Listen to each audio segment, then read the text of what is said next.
Hey, there we are live. I'll say hi to everybody quick and then we'll get into doing a little bit of breaking into that Wapak Indian head skillet I got. Got it all cleaned up real nice. It's pretty decent shape. A little bit of roughness on the cooking surface, but nothing to get too overly upset about. And I got it cheap enough, so I can't complain. But anyhow, Cynthia's here. I've been working on that skillet for you, Cynthia. That's going to take a bit more. Got to do the welding in stages, dealing with a whole bunch of little tiny bits and cracks and pieces. So it's gonna be a bit of a process, but hopefully it'll turn out nice. Anyway, Ronald Coward's here. Raymond, good to see you, Raymond. Dan and Billy Lee, nice to see you folks. Buzz is here. Darla Allred hasn't caught a live in a while, so hopefully this one will be interesting for you. Handsome Stone found himself a 4269 Magnolite roaster. The prices have come down somewhat on a lot of Magnolite stuff, but the big roasters like that are still pretty spendy compared to what they used to be a couple of years ago. Raymond, Jim's here. I said hi to Billy Lee. JR finishes. He's here. William Hurt. Let's see. Melanie Matson. Good to see you, Melanie. Hopefully that griddle's working out good for you. Corey Clark, Mrs. Mud Duck, Eileen Ebony, Jimmy Langford, Jim Glathar, he's here. Swing my mic over a little bit. Hopefully you'll be able to hear me once I get over by the stove. And we'll get on with this. Oh, RT Scott's here. I'll take another swig of coffee before I go. And we'll get on with it. Not sure how well I'll be able to see the comments from the stove, but we'll give her a shot.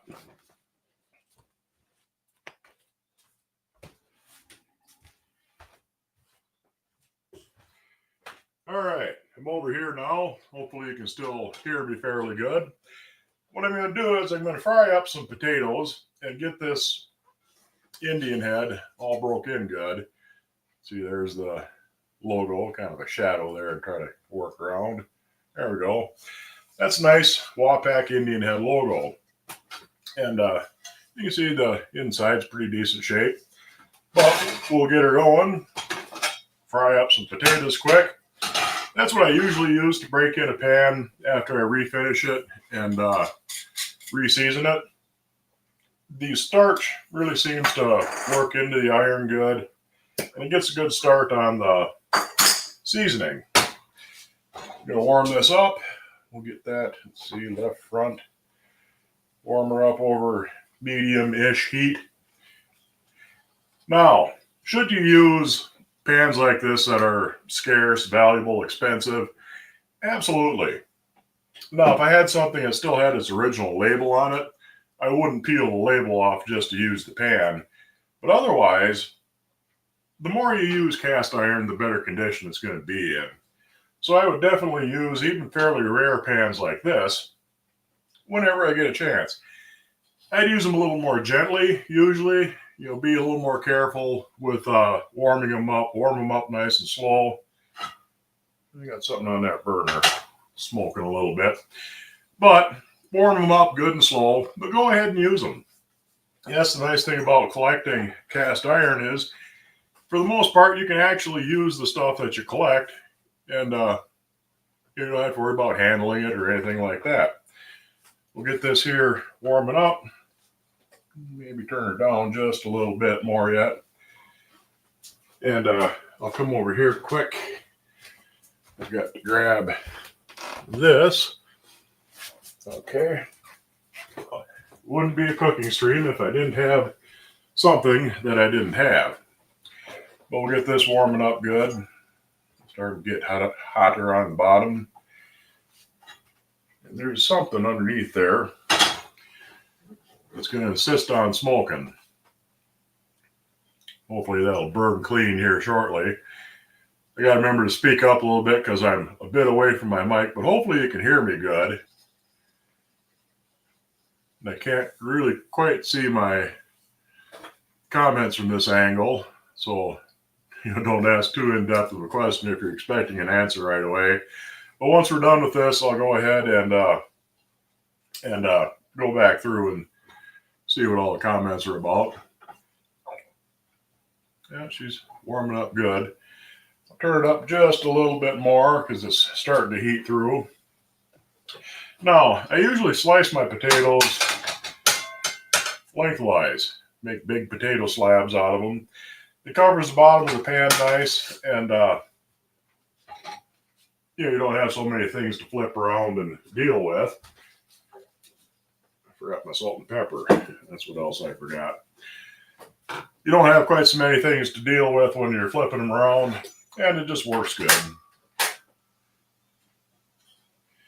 Okay, I'll bring her up a little bit more on the heat, and pretty soon I'll be able to start melting my clarified butter. Yeah, she's warm enough.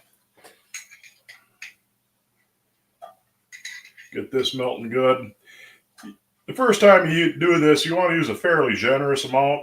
You're not looking to deep fry the potatoes, but you do want a goodly bit of oil in there. Let that melt and see what that comes out to. Should be enough. It's just a matter of frying them up until they're brown good. Yeah, that's going to be plenty. The Wapak, the Indian heads at least, and a lot of Wapaks in general, tend to run a little small. This is a number 8 skillet, but it's more like the size of a number 7. They, like I said, they tend to run a little bit small. Wapak is like that. I've got an Oneida number 8, which was actually a discount brand that Wapak made. They use the other half of the name Wapakoneta, Ohio, which is where they're based from. Most of their stuff was Wapak, but they made some Oneida too. And those are the same way. They tend to run, about a size or a little better even sometimes than what they're marked. The number 8's about the size of a number 7. Let that get warmed up good. Get my oil nice and hot. Swirl it around, get a little on the sides, because why not? Give her just a little bit more.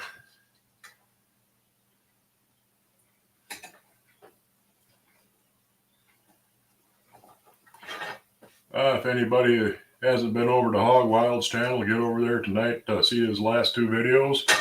Will do. I'm actually off tonight, so I'll have time to watch some videos.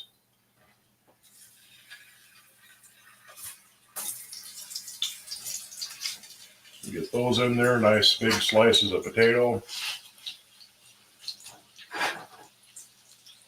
I'll turn her up just a little bit more. Yeah, a rare pan like this, be a little gentle, heat it up a little bit slower.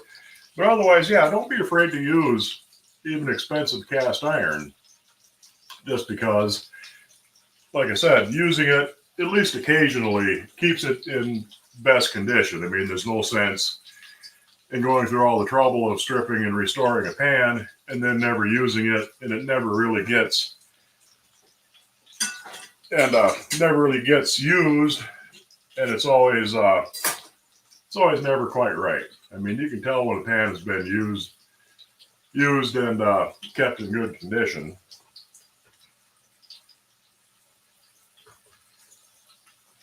Let these guys fry up a little bit, then start flipping them around.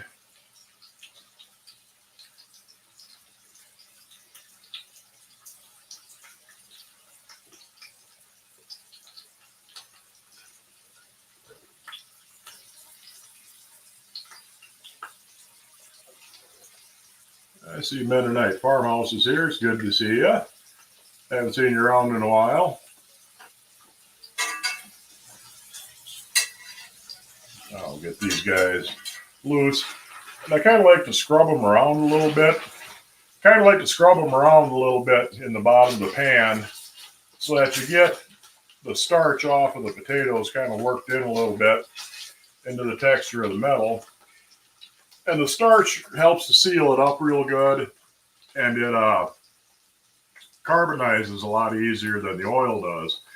So you get the starch worked into the pan, you get a little bit of oil on top of that that'll start to polymerize and seal it in good.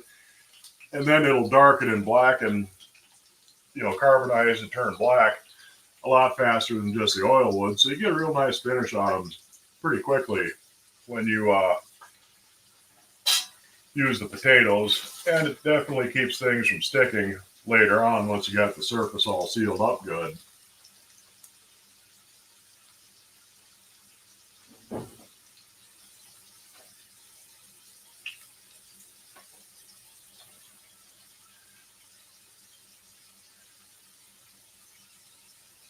And I can see everybody's name on the comments pretty good, but the text isn't always all that great.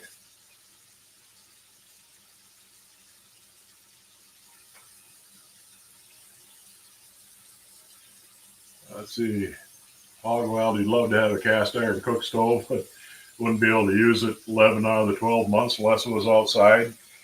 Yeah, that's why a lot of the old timers, they had a summer kitchen, which is basically at least a roofed over, if not completely enclosed porch. And they would haul the stove out there or get another one. And they would set up the stove out on that porch during most of the summer, so you wouldn't have the heat in the house from running your cook stove. So yeah, if you set it up out on your porch, that's probably about the only way to get away with it in Texas. I'll flip these over. They're starting to brown a little bit.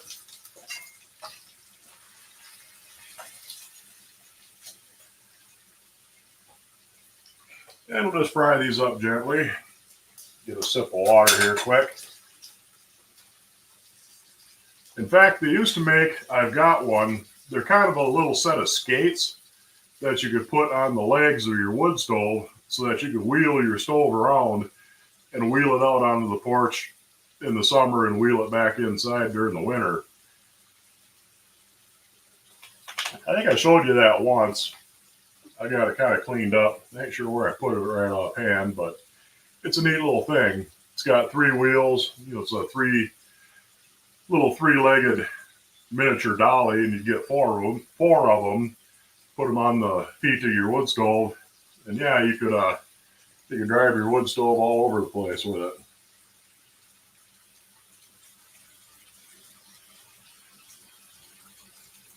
What's my favorite rhubarb recipe? That is, if you like rhubarb.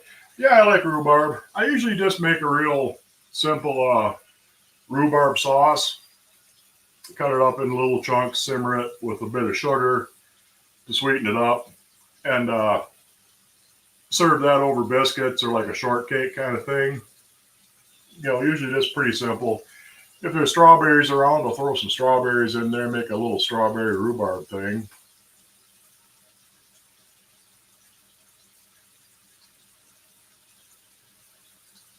The old roller skates and push around your stove.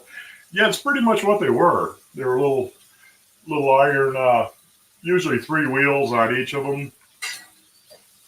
And they're pretty slick little deal, so you can move your stove in and out of the house into the summer kitchen in the summer and back in the house for winter.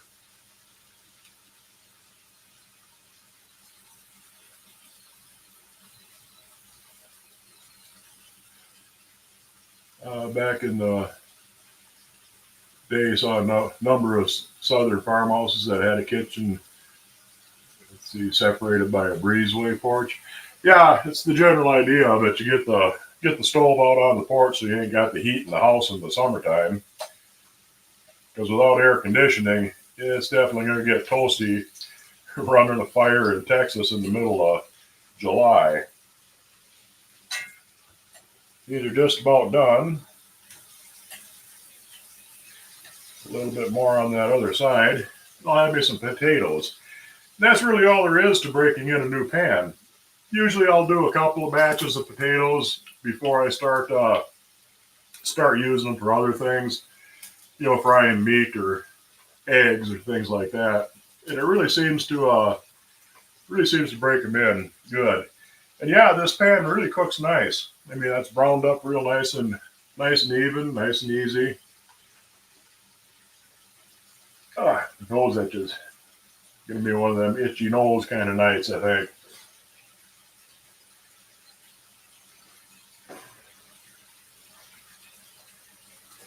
But that should only take another minute or two on that other side.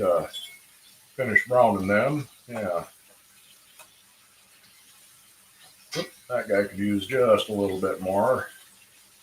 Yeah, with the big slices like that, it really covers the bottom of the pan nice, and they're easier to flip around. I think I'm going to call them done. Slide this guy off of the heat.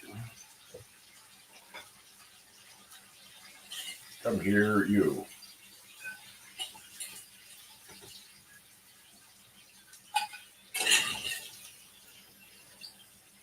Grip them off a little bit.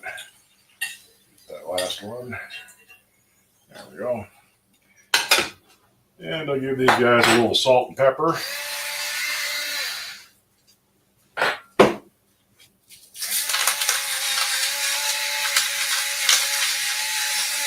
It's terrible how lazy I've gotten in my old age. Got electric pepper grinders and all that, but they do work pretty nice.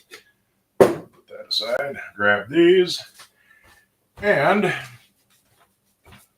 swing my camera around. I'll move my mic here while I'm next to it. There we go. Set that there. And this shouldn't be too bad. I don't have to move the stand. We'll cover that up.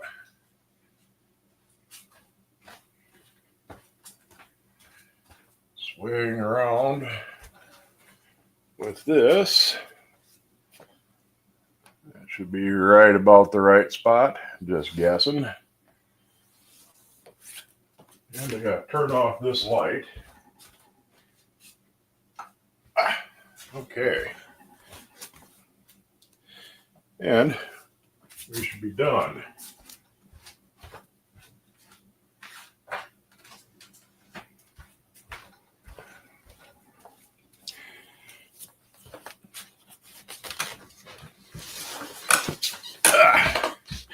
Okay, let's see. That looks about the right height.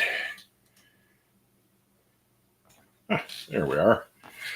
Anyway, and yeah, those definitely browned up really nice. I'll give them a taste here. Here you. There's the back side of it.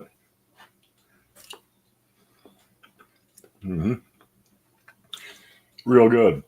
Yeah, I'm really happy with the way that pan cooks. You're gonna jump right in there, ain't you, cat? You don't want potatoes. I know you don't. You'll beg and plead until I give you a piece, and then you'll ignore it.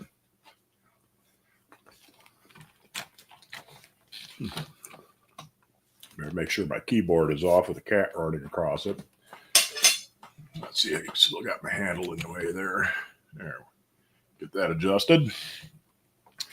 And here we are. That ain't bad. I did find one thing out in my travels this week. It's kind of cool.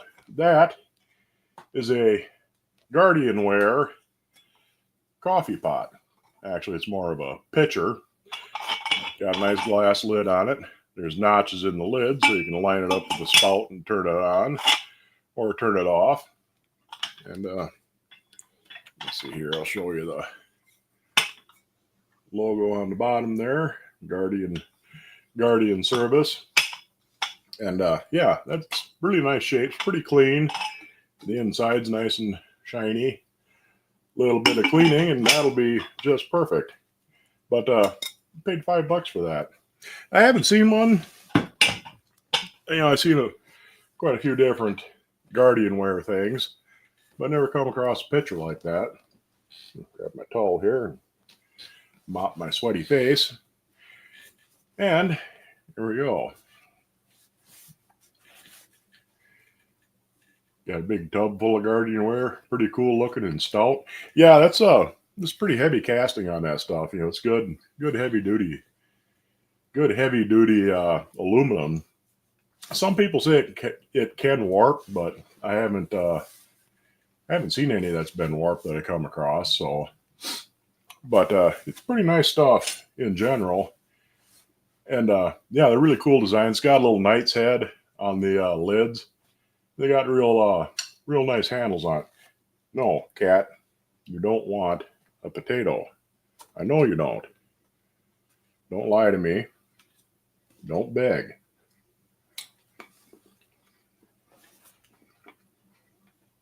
The lids are beautiful. Yeah, they are. I forgot my water. I'm going to regret that here in a minute. Let me back up here in the comments a bit and see if I can get somewhere caught up. Mennonite farmhouse supposed to use a strawberry rhubarb, make a strawberry rhubarb pie. Yeah, like I said, I usually just make a real basic basic rhubarb sauce out of it and serve that over something. Have a small homemade dolly that's the size of your wood stove to roll it out of the basement. Yeah, there's a lot of different little things that were made just for that.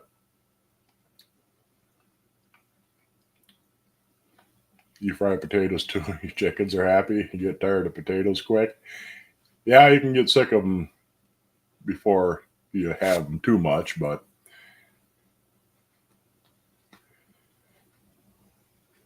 let's see. Busy quilting at a retreat in West Virginia. Ah, that's what you've been up to. Let's see here. The smaller Indian heads seem to have higher sides than other pans. I haven't really looked a whole lot at the smaller ones, but could be.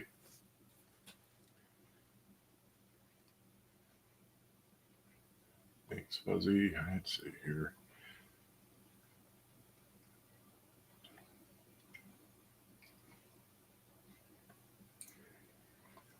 I think I got most of the comments and not too terribly far behind. Yeah, Cynthia trying to get stuff done outside before it gets too nasty. Yeah, it's been pretty decent here the last week or so. It's been in the 70s, 80s, and it's going to cool off a little bit this weekend. Finally get some rain. It's been pretty dry. But if you remember last week, I kept hearing something and couldn't figure out what it was. Finally decided it was geese. It wasn't geese. It was swans. I had a pair of swans hanging around most of last week. I haven't seen them in a couple of days, which is kind of a shame. I was hoping they'd stick around and maybe nest here this year. But it's definitely a pair of swans. They were here the year before last too, and they did the same kind of thing. They stuck around for about a week or so. You'd see them every day, every other day for a week and a half, and then they up and disappeared. But even if they don't nest here, it's good to know that they're coming back into this area. There haven't been swans around here for decades. And actually, the lake out front here is called Swan Lake because it used to have swans. And, they haven't really been around here since the 20s in this area. Farther north, they've made a bit more of a comeback. There was always a few up there. And they were never quite endangered, but they got pretty scarce in a lot of places for quite a while. And but they made enough of a comeback. In some states you can actually hunt swans. They have a hunting season for them. They're not nearly to that point in Wisconsin, so they're cool to have though. I mean, wild swans out in your lake are really neat. I mean, they're damn near twice as big as Canada geese, so it's pretty obvious when they're out there swimming around, and they're just beautiful. These great big white birds out there.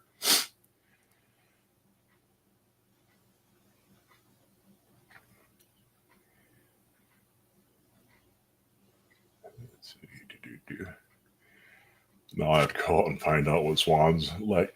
Yeah, it's kind of hard to describe. Just warm enough in here to sweat a little bit. Kind of hard to describe. I mean, it's kind of like geese when they're chattering back and forth. but different, you know.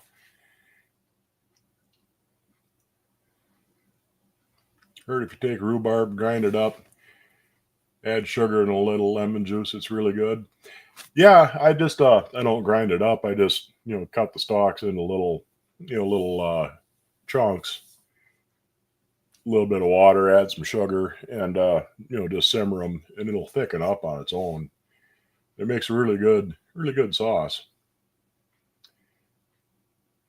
He was correct. The lids are very fancy. Yeah, on the Guardian cookware.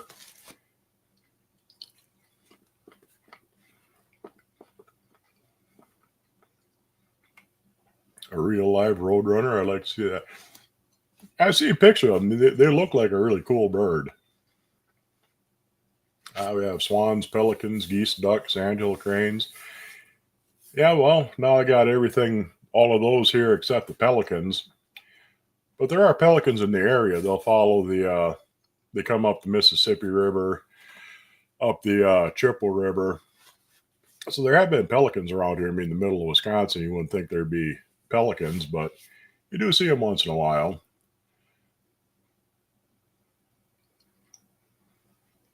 People here are trying to attract swans with decoys. No swans, just decoys everywhere. Yeah, I haven't thrown out decoys for them. They just kind of showed up on their own. But like I say, even if they don't nest here, it's still good to know that they're getting reestablished in the area.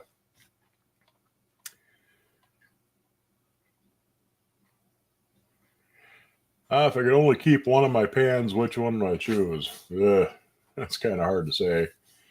Probably a number 9, you know, because I like that size.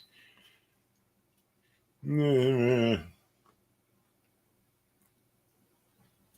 really tough to say when you got so damn many of them to choose from. But I like the way I've got an Arc logo number 9 Wagner that really cooks good. I suppose if I had to stick with just the one, I'd probably stay with that because it cooks really good. It's fairly light for its size. I got some number 9 Griswolds too. You know, I'd probably consider those. But I just like the the straight side heat ring uh, Wagner ware. They look a little nicer, in my opinion, anyway. Under attack from quarter size mosquitoes. I've seen a few mosquitoes. They're just now starting to hatch out. I mean, you pretty much get them overnight. You know, there won't be, you'll see 1 or 2 mosquitoes one day and 2 or 3 million of them the next. And with this warm spell that we've had, I'm sure that'll definitely get them hatched out fast. No pictures of the swan. Not this time around. I think I got a video somewhere on my channel with the swans last time they were here.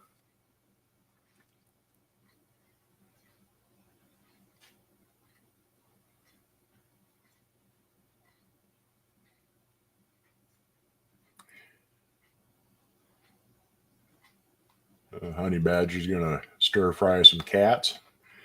It's been tempting sometimes, that silly cat in here.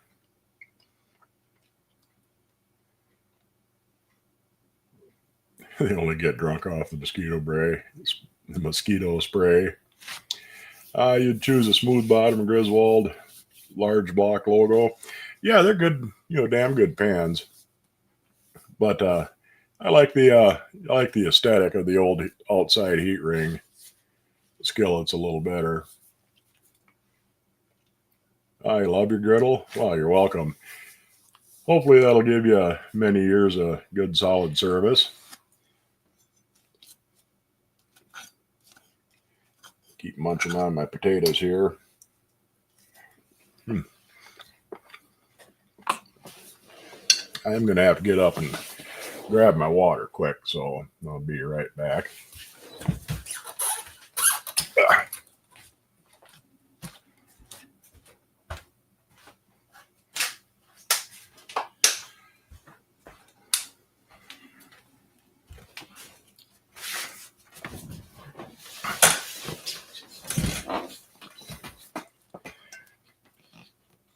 But like I said earlier, I've been working on that skillet for Cynthia, that number 9, and it's been a challenge. I knew it would be, and I haven't quite figured out exactly why it broke. It doesn't look like it was hit or anything like that, and I suspect what it is, it was just internal stress from the casting process. Sometimes you'll get uh, internal stress and internal flaws because one spot will cool off a lot faster or a lot slower than the rest of it. And as that shrinks or everything shrinks around it, it pulls tension on it. And I kind of think that's what happened. I mean, it's an artifact of the casting process. And sometimes it can actually take a long time for these stresses to actually cause a problem. I had a 4570 Henry rifle, bought brand new, beautiful gun, and got it home, loaded up, shot it, did a little sighting in, let it sit for a couple, 3 weeks. And next time I went out to shoot it, when you'd work the action, you could feel the bolt was dragging on the rails inside of the receiver.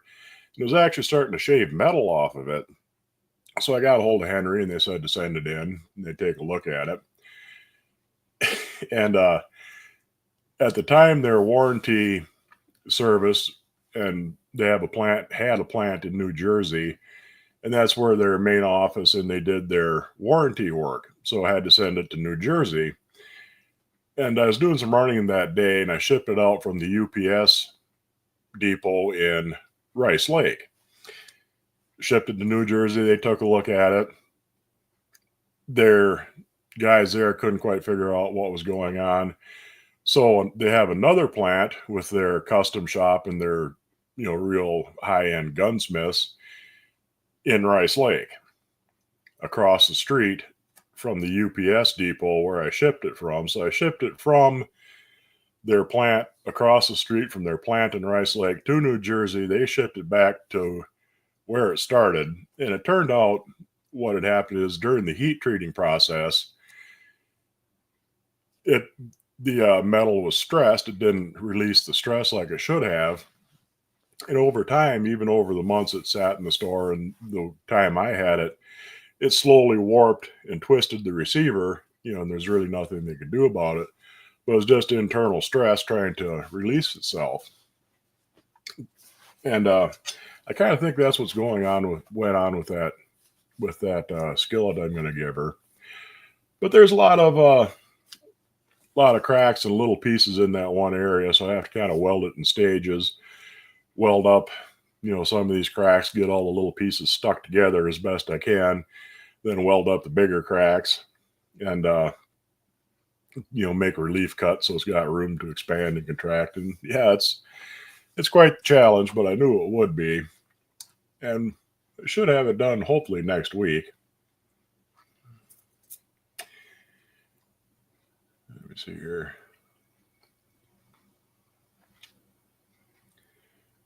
It was one of those BSR chef skillets on Goodwill last night.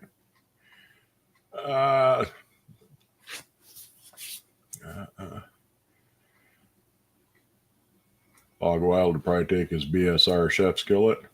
That's a good choice. I'd pick your 1922 to 24 Lodge Wagner 10 or your Arc Logo Lodge 8. The Sydney 8 would be a good choice too. Yeah, I mean, like I said, I got, so many. I got, Griswolds. Those are really great pans. And over time, you get so damn many of them that you can't really.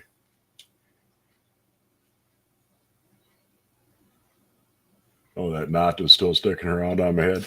Yeah, there's still a little bit of a lump underneath where the incision was. Not much, but yeah, it's kind of red looking there on the camera. Don't notice it quite so much. Slowly settling down.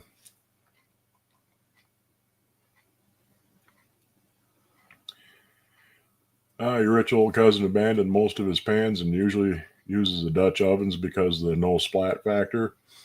Yeah, chicken fryers and Dutch ovens are kind of handy for frying on the stovetop. You don't get so much splatter splatter and spray out of them. Can be kind of tricky to get in there and scoop things out if you're frying eggs in them, though, or trying to make pancakes or something.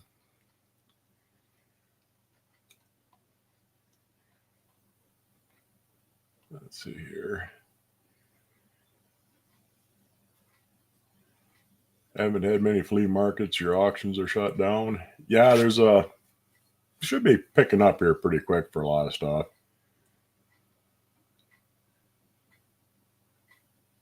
Let's see, get caught up here. No more auctions for you until you sell some. Well, you better get on it. You might have to have an auction yourself. Like asking who's your favorite child. Yeah, kind of. Parents usually don't have a favorite child. They just have the one that's disappointed them the least. You keep your Wagner 5-star. It's a 2-for-1. Yeah, it's a pretty good choice. I mean, you could definitely go a long way with, some of the 4-in-1s and the combo cookers and things like that, where you got a skillet lid on top of a Dutch oven or a chicken fryer.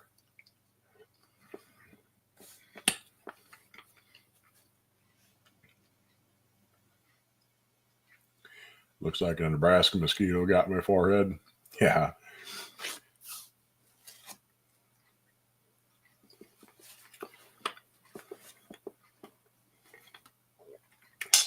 It's gotten to the point where mosquito bites hardly bother me at all. I mean, a lot of people get, mosquito bite, the welts, and they itch and drive you nuts. Very seldom do I ever have a mosquito bite that'll actually itch anymore. What does bother me are gnat bites, little chiggers, gnats, black flies, whatever hell you want to call them, sand flies. Those little bastards will chew into you, and it'll itch and just drive me nuts for a couple of days. You get a little spot there. But yeah, mosquitoes, I hardly ever notice mosquito bites anymore. Where'd Minnie go? I think she wandered into the other room. She's probably laying on the bed right now.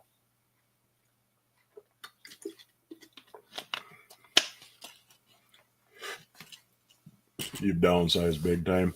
Yeah, I gotta load up another bunch and take them up to my booth at the antique shop, and I'll probably consign some to auction. Some of the some of the ones I got 2 or 3 of them, thin those up quite a bit. Then they fly in your eyes and your ears. Yeah, the gnats just irritate the hell out of you. They gotta be right there in front of your face. But what does really seem to help keep gnats away is smoke. We used to have to do that when I was building water and sewer, getting some places, some towns where the gnats are just thick as hell.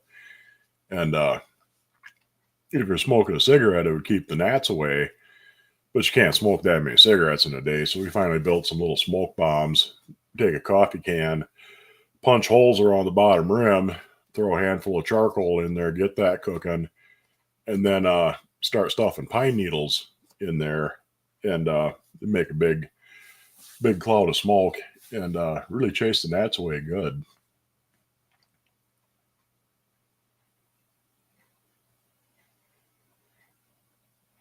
Count your blessings that you got a good inventory. Getting harder to find. Yeah, there's still stuff out there, but it takes a little bit of patience. Did my old soul still? I haven't taken it in yet. I mean, I haven't. It's all loaded up and ready to go for the last couple of months, but I finally got my driveway shaped up enough I can get in and out without bouncing the damn thing around in the back of the van. And now it's just a matter of finding time to make the journey over there and get it consigned. But like I said, I think I'll load up a bunch more stuff with it and kind of generally clean up everything. Frank Marolo, late in watching, crappy weather heading your way, cleaning up everything that could blow away. Yeah, you don't need lawn chairs sailing across the yard into the neighbor's window.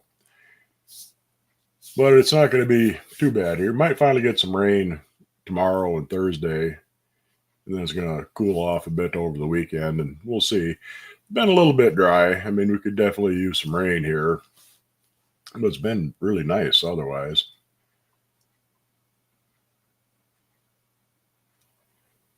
They still sell those green coils that drive off the mosquitoes. I don't know. I've seen different citronella kind of things, but yeah, I know what you're talking about, the little green coily things. But I haven't really looked either. But yeah, I don't remember seeing any of them around here either. So when do you find out about that big secret?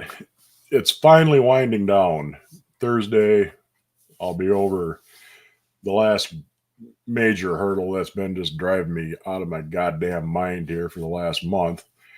And then the following Thursday, it should actually be done.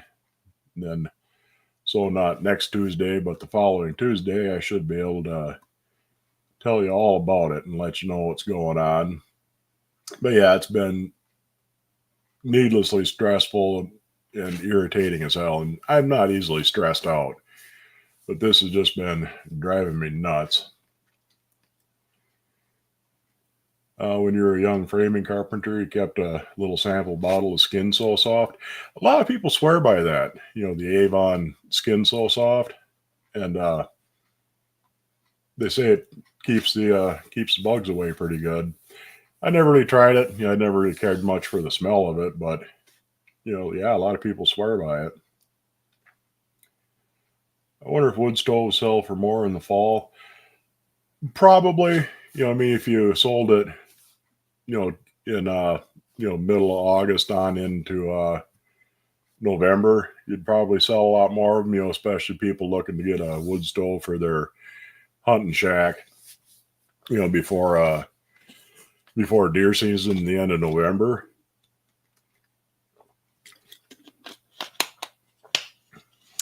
But I'm going to sell it in the spring, so it can definitely get sold whenever it gets sold. Towards once you're actually into the winter, it's a little bit too late to be messing around setting up a wood stove.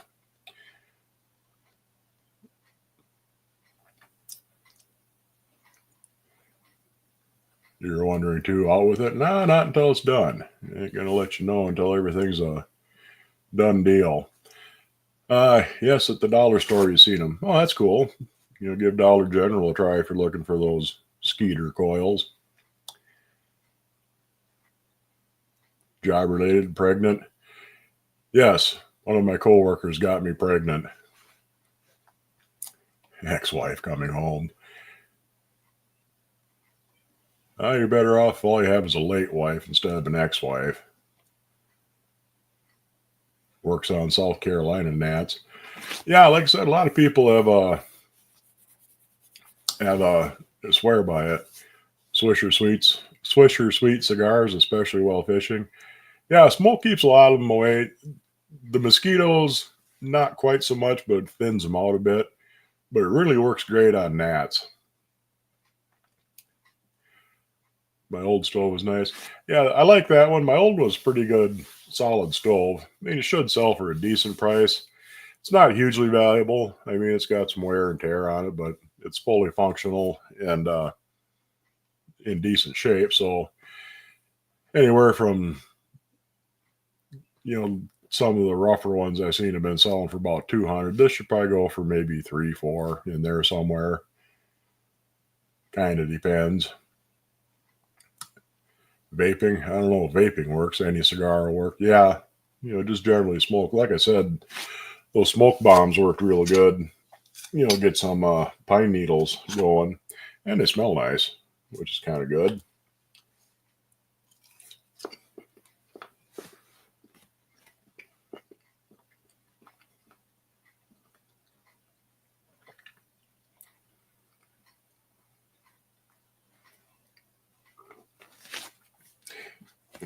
I have another bite here. But overall, I'd say, yeah, I'm pretty happy with the way that Wapak cooks. I mean, that really fried them up nice, browned them up pretty good.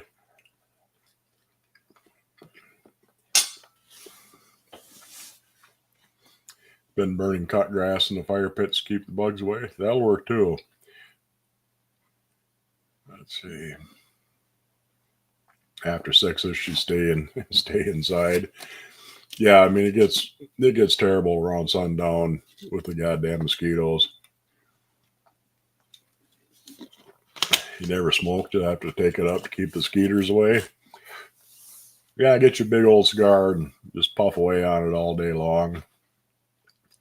You'll never be bothered with mosquitoes.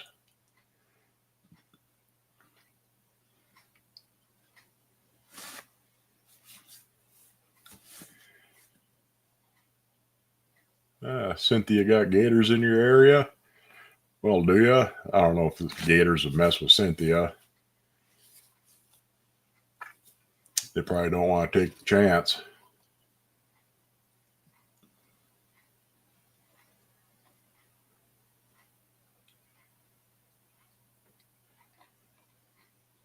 Yeah, I'm sure grass clippings would work too. You know, as long as it makes smoke.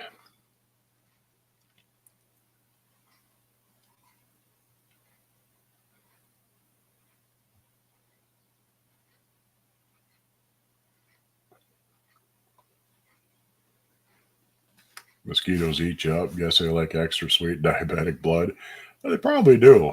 You know, some people do attract a lot more bugs than others for some reason. You know, just I don't know what they're attracted to, but you know, some people will be just covered in bugs, and the guy sitting next to them won't have a damn thing on him.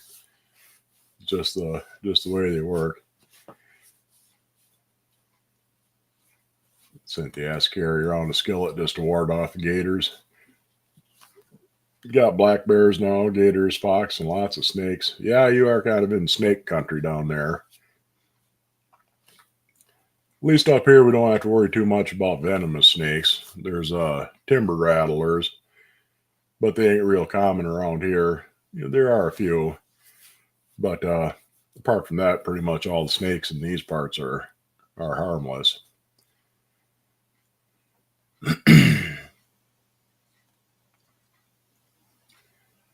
Well, we do get some big old pine snakes. I mean, they get up 8, 9 feet long. I've seen some damn big pine snakes, but they're harmless. They don't hurt nothing, but they do look like a rattlesnake. They got pretty much the same markings as a rattlesnake, and a lot of people call them pine rattlers because when they're laying in leaves, they'll flick their tail on the dry leaves, so it sounds like a rattlesnake rattle.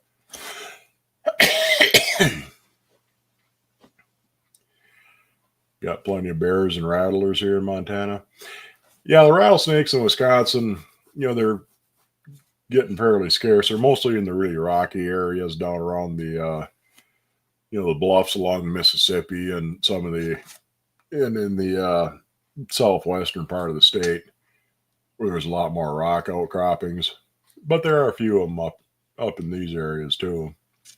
I mean, there's rattlesnakes up into Canada, but it's the same thing. They seem to favor a lot more rocky terrain than anything else.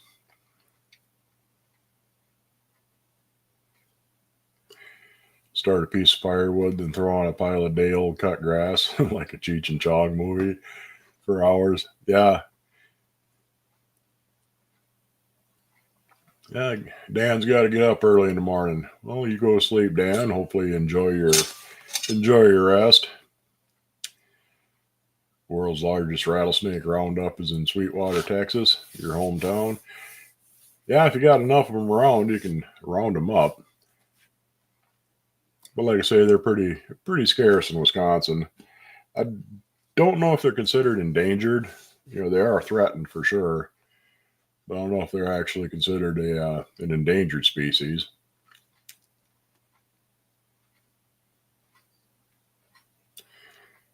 When you're a helpless little child, skeeters held you down from so many bites on my legs. Yeah, they can be vicious, them little bastards. I'll keep the skeeters and hurricanes. Okay. There are millions in this part of Texas. Yeah, I mean they're get to be a downright infestation in some parts of the world.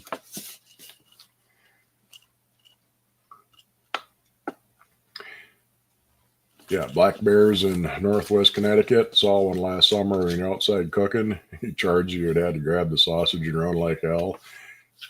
I should. You always remember, if you're out in the woods with somebody and you come across a bear, you don't have to outrun the bear. You just got to outrun the other guy. Especially if you trip them right away, so you can get a good head start. You'll be fine.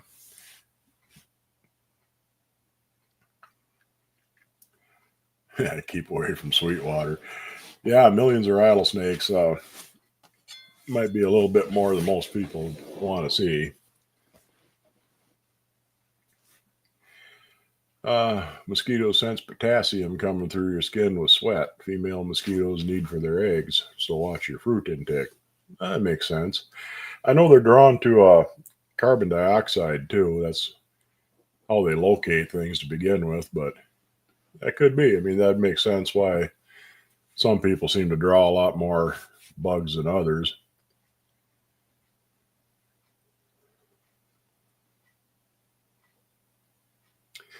Go out in the country and lift up an old board or piece of tin, you'll find a rattlesnake 80% of the time. The other 20 is king snakes or racers.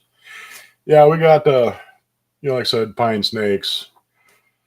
A lot of garter snakes around here. Garter snakes, red-bellied racers. There's, they call them ringneck snakes. They're not real big. They only get maybe 6-8 inches long. Kind of a charcoal gray, and they got a yellow ring around their neck and a yellow belly. They're kind of a cool snake. Yeah, and the red-bellied racers, got a lot of them around.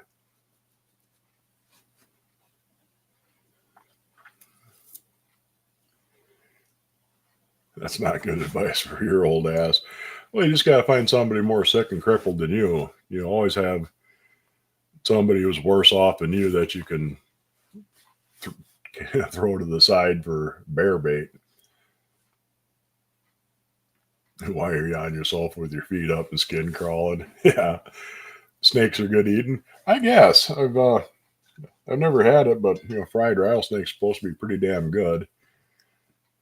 A lot of bones in them, though. I'd imagine. I don't know if you can really fillet them out all that well, but kind of like eating really bony fish. Found a silver one with an orange ring. Kept it for about a year before you went in the Navy. Haven't found another one. Yeah, I mean, like I say, they're kind of a neat around here. The ringneck snakes. Like I say, they don't get big. They're charcoal gray, and they got a yellowish ring. So I suppose orange would probably be possible with them too. Do I have a favorite Dutch oven or camp oven? Uh, I got an old Griswold #8 Dutch oven that I've had for years and years and years. So that's probably my favorite one. Don't mind snakes? No. Mouse? No. Yeah, snakes don't bother me. Mice, I don't care. Not overly fond of bats. They're not a great phobia or nothing, but I don't like bats in my house. I mean, I don't go screwing around in caves messing with the bats so the bats can return the compliment.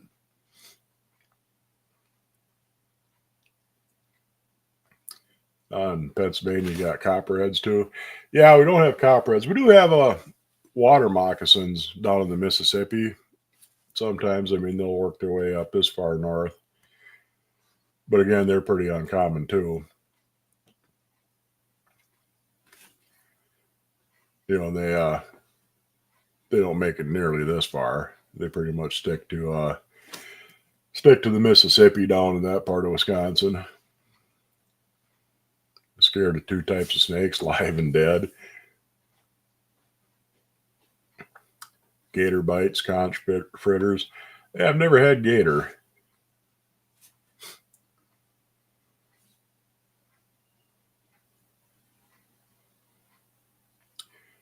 Your wife found a scorpion in the house and used a mop to try and kill it. You had to go grab the mop and pull the scorpion out.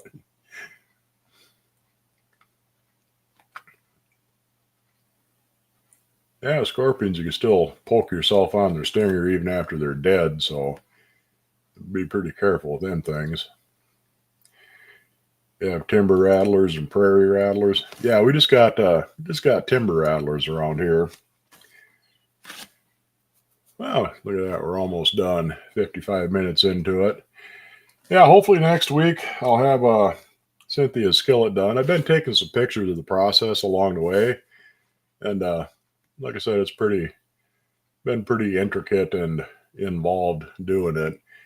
I have to weld some stuff up, let it sit, cool it down enough so I can make some cuts, and then reheat it, weld those, and it'll take a while to get her done, but it should work out. It's going fairly well so far. Got to chase out a couple of more cracks, and hopefully get her finished up. We'll see how it goes. But it's been welding pretty good otherwise. There's a few little spots. Well, I'll get into it when I get it done. Do a little slideshow with the pictures I got. One of our Frenchies got bit on the muzzle last year by a copperhead. $600 later, and they washed her for 6 hours. Yeah, I wouldn't want to get bit by anything. I saw a thing on the local news site. There's a guy from Wisconsin. He's been playing with snakes for decades and decades. And over the years, he's been deliberately building up an immunity to most snake venoms. Give himself just a tiny little dose of it. And he's gotten to the point where he's pretty much immune to rattlesnake, cobra, all kinds of different snakes, that he's built up an immunity, all the antivenoms in his blood. And scientists are starting to study him now, trying to find a better way to make new antivenoms, because most of the antivenoms, they use horses. They'll give a horse a small dose of rattlesnake or cobra or whatever, nowhere near enough to be fatal, but they'll produce the antibodies to break down the venom, and they'll process those out and use that in humans. Well, the problem is a lot of people, even if you give them the antivenom, they'll reject the antivenom because it's horse protein. And they're hoping that, this guy, having deliberately built up a tolerance for this, has all these antibodies in the blood, and they can basically clone his antibodies. And since it'd be a human source, it'd be a lot more compatible with other people for making antivenoms. That, and if it's something where they could clone the antibodies, they could mass produce it a lot more. And something like 1 million people a year worldwide end up dying of snake bite. But anyhow, talking about snakes and things like that, like I said, hopefully by next week I'll have the skillet done for Cynthia, and maybe we'll take a look at some of the auction prices on the Goodwill and see what's been floating around there. Always get a chuckle when snake handlers get nipped. Yeah, it's always fun. But yeah, this guy, he was deliberately dosing himself with venom and letting his snakes bite him. So, but he's he's got to where he's immune to damn near everything as far as snakes go.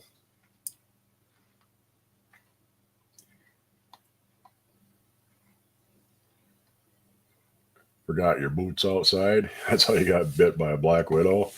Yeah, you don't need creepy crawlies inside your clothing. But anyhow, yeah, we'll wrap her up for there. I'll see you guys next week. Won't be able to let you in on the big secret next week, but the following week it should finally be accomplished. So I'll tell you all about it then. Keep you in suspense a little while longer. And in the meantime, I'll see you guys later. I hope you enjoyed the show. And yeah, that should pretty much cover it for now. See you later. Bye.